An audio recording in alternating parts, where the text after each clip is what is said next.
त्याची कथा ही अशी आहे, चल. हा हा एक धनगर गुरं चारायला तिथं गेला होता. तिथं त्याला हा खडकाला चिकटलेलं चिकटलेलं एक मधमाशाचं पोळ अरे देवा, दिसलं. केवढे मधाचं पोळ. त्या पोळ्याला पाहून कर दूध नाही तर धनगरानं नाही. आपली काठी दादेला मध देऊन तर खुश करू. बसली उपसली. आणि पुढं काय झालं? काय झालं बरं?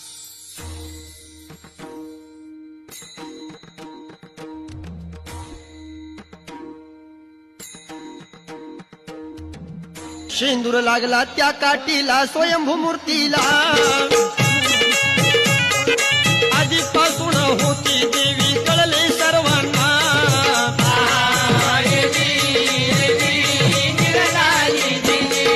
महिषासुराला मारून अंबा गडावरी आली. घेऊ नकोस, मी इथे उभी आहे. मी जवळ ये, शेंगाने वाटली मी. अरे माझ्या भक्ता, मी ती सप्तशृंगी